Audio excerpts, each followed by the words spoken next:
Dia Putri Melasari, absen 7. Saya Disanabila Putri, nomor absen 8. Saya Erlis Apriliasari, absen 9. Saya Feiza Fadila, absen 10. Saya Haifa Syahla, absen 11. Saya Haika Saifur Rahman, nomor absen 12. Di sini kami dari kelompok 2, 10 BDP2 yang diwakilkan oleh saya, Feiza Fadila, yang mempresentasikan LKPD2 atau pengaplikasian POC terhadap tanaman kacang hijau. Kompetensi dasarnya adalah mendesain solusi untuk mengatasi masalah yang terdapat dalam suatu ekosistem di tingkat lokal dalam perspektif global. Ini merupakan tujuan pembelajarannya, antara lain melalui kegiatan percobaan peserta didik dapat menghasilkan pupuk organik cair kepada tanaman atau mengaplikasikan, itu tujuan utamanya.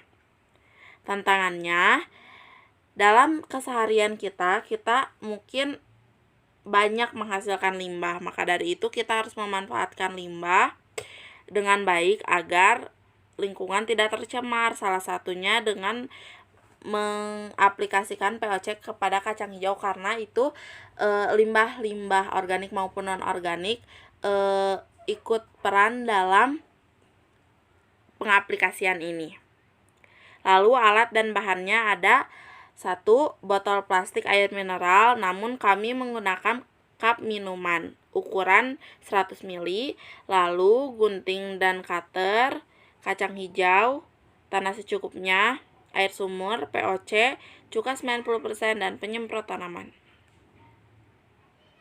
Ini merupakan contoh bila menggunakan botol. Lalu semaikan kacang hijau untuk toge di wadah untuk dibenihkan, kemudian tunggu sampai muncul kecambah. Nah, ini merupakan kacang hijau yang telah disemai dan ditunggu selama sehari hingga muncul kecambah.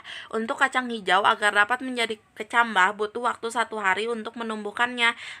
Biji kacang hijau direndam dalam air selama sehari, lalu keesokan harinya siap untuk dipindahkan ke media tanam berupa tanah.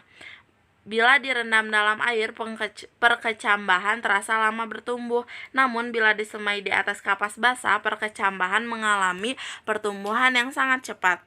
Ini perkecambahan kelompok kami. Lalu pindahkan kecambah kacang hijau ke dalam pot plastik. Ketiganya kami menggunakan ukuran tanah yang sama, namun berbeda jenis cairan.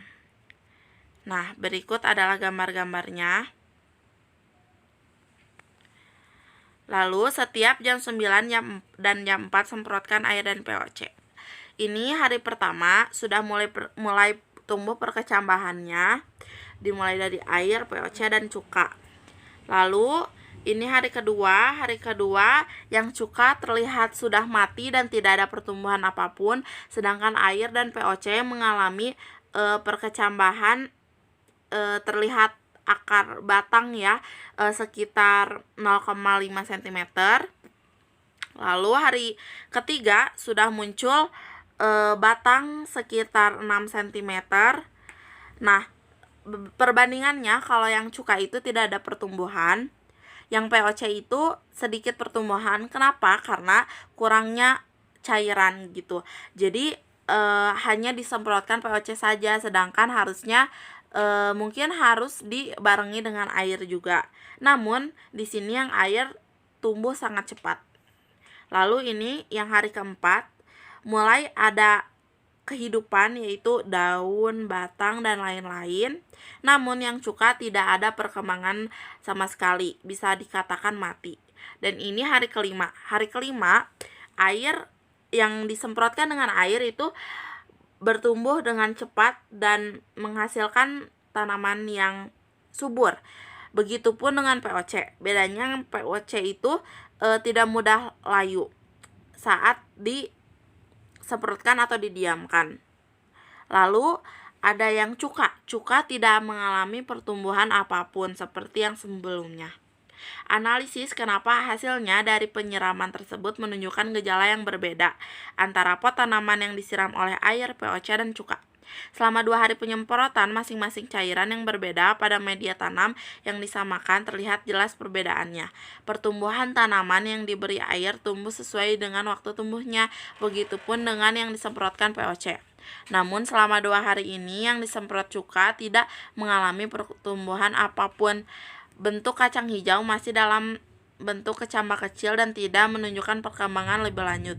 Ini dikarenakan cuka putih adalah asam asetat 5% yang dapat menembus membran tanaman gulma, membunuhnya dari daun ke bawah, sedangkan tanaman yang disemprotkan air lebih sehat karena media tanam yang lembab dan mendukung. Yang disemprot cuka sendiri terlihat kering dan tidak ternutrisi karena tidak disiram apapun. Lalu yang disemprot POC pertumbuhannya sama seperti yang disemprot air dan belum menunjukkan perubahan yang signifikan. Setelah melewati hari kelima dengan penyemprotan dan pengaplikasian masing-masing cairan sesuai label, kami menemukan perbedaan antara ketiga jenis tersebut, seperti yang sudah terlihat pada hari kedua. Yang disemprotkan air cuka mati dan tidak ada perkembangan apapun. Tanahnya kering dan tidak terdehidrasi. Namun yang air ternyata tumbuh lebih subur. Ini dikarenakan tanaman yang diberi air terhidrasi dengan baik. Selain itu, yang disemprotkan POC pun terasa perkembangannya. Namun, tidak secepat pertumbuhan tanaman yang disemprot air. Mungkin ke depannya takaran air dan POC bisa lebih seimbang agar POC efektif saat digunakan. Namun, saat sekitar hari ke-8 terlihat tanaman yang disemprotkan POC tidak selayu yang disemprotkan air saja. Di hari ini terlihat bahwa POC dapat menyehatkan tanaman dan tanaman tersebut terasa tahan lama. Terima kasih. Sekian presentasi LKPD 2 10 BDP 2 kelompok 2 absen 6 sampai 12. Terima kasih.